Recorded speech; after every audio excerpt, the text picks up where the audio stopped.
I'm gonna walk through how we create an encrypted backup for our iPhone, and then I'm gonna show you how to restore it as well. All right, so in order to encrypt an iPhone, we now your iPhone automatically backs up to the iCloud, and that's all well and good. And if you lose your phone, your iCloud backup can be enormously helpful, uh, but it does not back up everything. Okay, we want to do an iTunes backup to the computer, and the reason for that is because that is the most complete backup possible. In fact, there you can do the straight iTunes backup without the password, and that will give you much more than a regular iCloud backup. That will give you all of your pictures and documents and things and notes that you may have saved on your phone. But it doesn't include everything. It doesn't include all the settings and saved passwords. The only way to get the complete backup is to do the encrypted backup. So let me explain what I mean by that. First thing we want to do, and you may have never done this before, so I'm going to walk you through it from step one. First thing we want to do is go over and get a copy of iTunes. I'm going to get the latest copy of iTunes. All right, we're just going to download it, and I'm on a 64-bit machine. I'm going to do that. Okay, let's just put this in our downloads folder. As you can see, I haven't done it yet either, not on this particular machine. All right, so we just want to go over to the downloads and get that thing installed. Pardon me. There we go.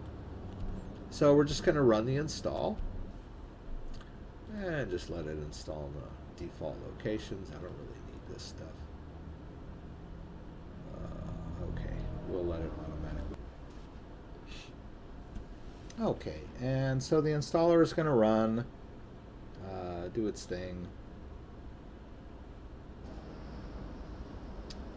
Okay, finally, iTunes has finished installing on my computer. It's put its little tentacles in every nook and cranny of my computer, obviously. Okay, so sometimes we have to do these things but for necessity. If we want this phone backed up properly, we'll need to have an iTunes backup. You know, and if you're not comfortable with iTunes being on your machine, maybe you can do this on a laptop that you don't use very often and keep stored in a safe place. But you'll want to keep the phone, you know, backed up periodically when you add new, you know, accounts and passwords and whatnot. So anyway, it is a bit of an intrusive application. You have to agree to a Magna Carta size document. Okay, all right, and then we have to agree to something else one more time, and we get it finally. Okay, now I have an iTunes folder in my documents folder, so there was some music and whatnot in there. Now, but really what we're interested in is the phone backup feature of this application. So I'm going to go ahead and I'm going to plug the phone into the USB port.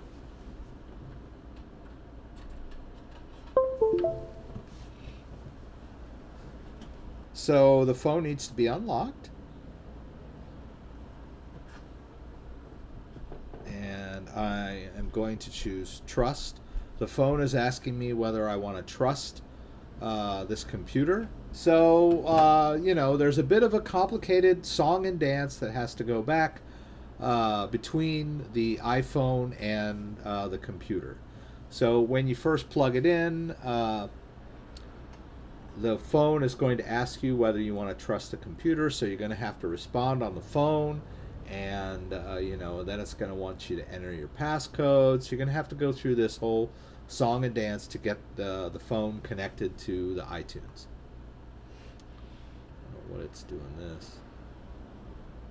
All right, so it wants to sync with iTunes. Ah, okay.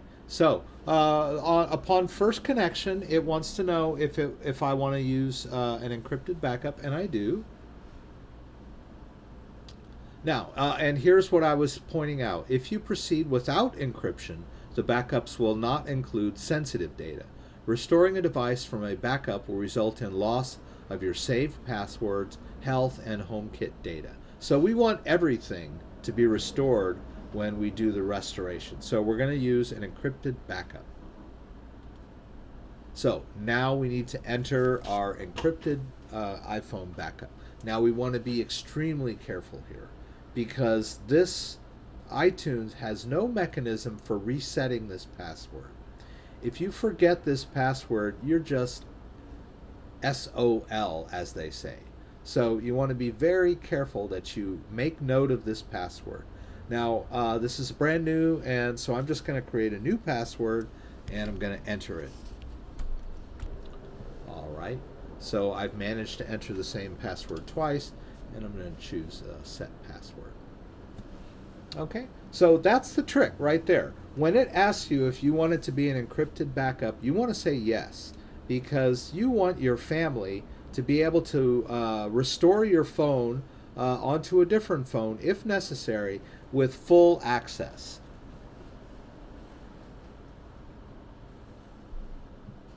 All right, and then let's get started here. Okay. Now, I'm going to choose this computer, and I'm going to do a backup now. Now, I've encrypted the backup, and I've entered that password. It's funny how it asked me if I wanted to encrypt my backups, and then it asked me for the encrypted password, and then didn't do it. Okay, it didn't do it, because the default is the iCloud backup. So we want to make sure that we've chosen this computer, and that we've ticked this little box here. And I've already chosen my encrypted password. So now I'm going to choose backup now.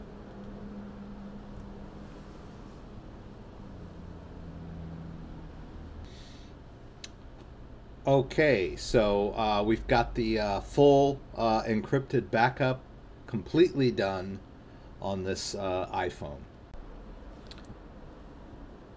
Okay, so now that I've done the full backup, we're going to do the ultimate experiment. I'm going to erase this phone and do a restore, and I know that I'm going to get all of the information back. The one thing I'm not too sure about is if my Google Authenticator app will be accessible and still have the accounts in there. So that's the main reason I'm doing this experiment. Now, I set up Google Authenticator on this particular phone. It's my daughter's phone, and she's pretty young. She doesn't use it for much except for games. So I can always install everything again.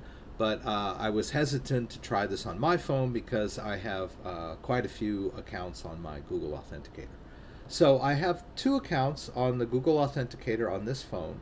So what I'm going to do is I'm going to erase the phone, and then I'm going to do a restore. So let's take care of that. Now, I believe that in order to erase the phone, I need to turn off Find My iPhone, if I am not mistaken. So I'm going to screen share the phone for you guys. Let me show you how to erase an iPhone. That's pretty straightforward. First, I'm going to check here, make sure that iTunes, actually I believe they've changed where it was. It's now here. Yes. iCloud. Yes. Okay. So we want to make sure that Find My iPhone is off. So in order to do that, I'm going to go into here and just turn it off. Now, of course, it wants the Apple ID password, which is another reason why you want to provide your family with this information. Okay, so now that we've successfully turned off Find My iPhone, let's go ahead and erase this phone. So let's go over here to General, scroll all the way down to Reset. Okay, and we're going to erase all contents and settings.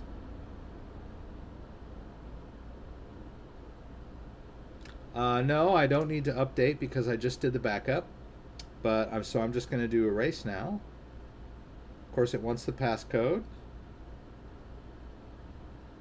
And I'm going to erase the phone. And it's going to ask me again if I'm sure about this, which I am. I'm going to erase that phone. I've disconnected it from the USB port. All right, so the phone has come back up. All right, we're at the welcome screen of the phone. So now we have a completely blank phone. All right, so we're talking about scenarios here. We're talking about perhaps you've lost your phone and you have a lot of information on the phone. You've got passwords stored. You've got two-factor authentication. You've got your Google Authenticator app on your phone with multiple accounts, and you've lost your phone. Okay, this is the way that we can restore. Also, let's just say you've bought a new phone and you want to get your Google Authenticator onto the new phone.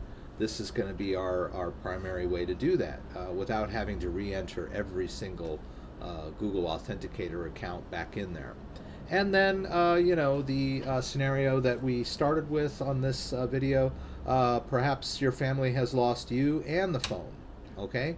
And so they don't have you to ask, and they don't have the phone. So they're going to have to do a full restore from backup to a different phone. In this particular case, you probably want a phone that's a similar model. If you try to use an older phone maybe that you have laying around the house, it's not going to work right because you know, the phone that was backed up is a newer model. So you'll want to restore to an equal or better model of phone from this particular backup. So, but my experiment was, I had a phone, it had Google Authenticator on it, it had a lot of settings, and I wanted to see what would happen if I did a full restore. So let's go through that. All right, so we're going to head over to iTunes. We're going to launch iTunes.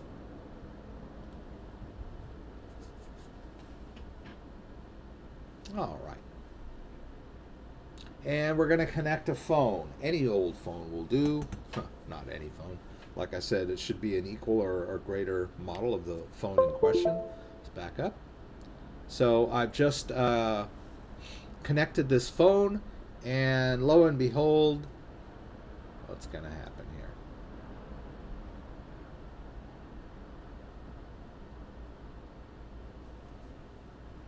Ah, okay. I'm not going to do the carrier update at the moment. But the last phone that was backed up was Christabel's iPhone.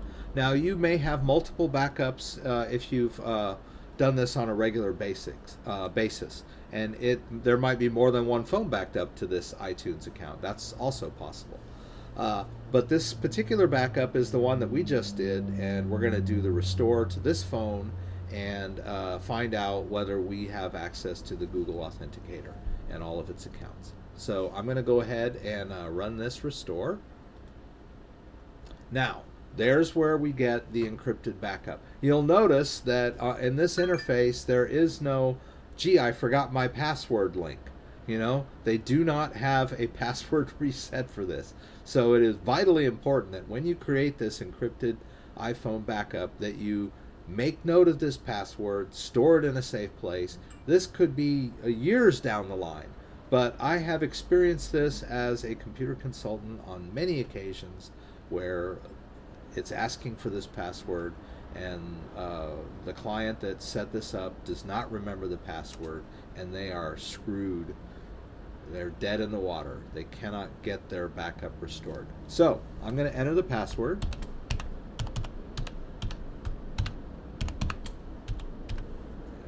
Okay. All right. So it's going to do the full restore to this phone, and it might take a little while. But once that's done, we're going to go back into the Google Authenticator app, and see if the passcode is the same. We're just going to see if the phone has been restored to its original state.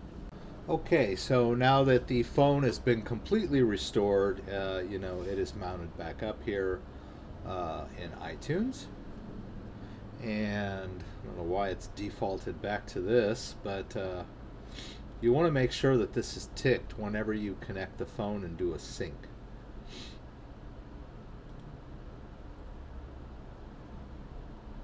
Alright, and it's synced up, so it just took a second. Okay, alright, so now I'm going to disconnect this phone, and alright, it's indicating that the restore has been completed, and I'm just going to click continue. Alright, now it wants me to set up Touch ID again. So that is one thing that we lost when we restored the phone. I'm going to choose later. I'm just going to choose don't use Touch ID at the moment. And it wants me to create a passcode. Interesting. Okay, so I'll create a passcode.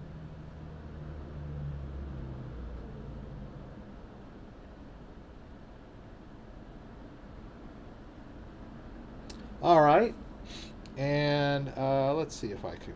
No, I can't. It's asking me to sign into the Apple ID at this time. So another good reason to provide access and the Apple ID to your family. Okay. So it's asking me if I want to use iCloud Drive. That is completely up to you. Okay, and then it wants me to enable location services, which I will do. Alright, so now I finally made it to the welcome screen. Okay, so here you go. We've got everything back on the phone. All of the apps are there. Alright. Here's the moment of truth. Let's check Google Authenticator. And lo and behold, the 2 accounts are still in there. So let's say, for example, you had 15 different Google Authenticator apps. Google Authenticator accounts that you were using for 2-factor authentication stored in your Google Authenticator. Let's say you had all of your cryptocurrency accounts now, and you lost your phone, or you got lost along with your phone. This backup would restore access to those cryptocurrency accounts. So this is our preferred method to restore access to cryptocurrency accounts that are protected with 2-factor authentication. Okay, so it was a bit of a long and drawn-out process, but the practical upshot of this video is that you'll need to, for whatever reason, either you lose your phone or you are lost along with your phone, you've provided a mechanism for your family to access the information on your phone. Specifically, the accounts that are protected with Google Authenticator 2-factor authentication. So we've seen that we can completely wipe the phone to factory settings and use the encrypted backup to restore all of the apps and information that was on the phone, including the Google Authenticator app. So this is the best and easiest way to restore access to Google Authenticator. All of the other guides that I saw on the internet for Google Authenticator said that you need to go into your Gmail settings and choose switch phone and add that add the Google authentication for that Gmail account to the new phone, and then re-add all of your accounts manually using backup codes or starting over from scratch. None of that. You don't need to go through any of that if you have a good iTunes backup on your hard drive that's fully encrypted, and then you can restore from that and get access back to your Google Authenticator. Okay, so I hope you enjoyed this video. I hope you learned something. If you liked the video, give me a thumbs up. If you'd like to subscribe to my channel, I would appreciate it. I would love it. Please subscribe to my channel. And when you subscribe, there's a little bell next to the subscribe button, which will allow you to be alerted whenever I post a new video. So once again, thanks for joining me, and hope to see you again. Thank you.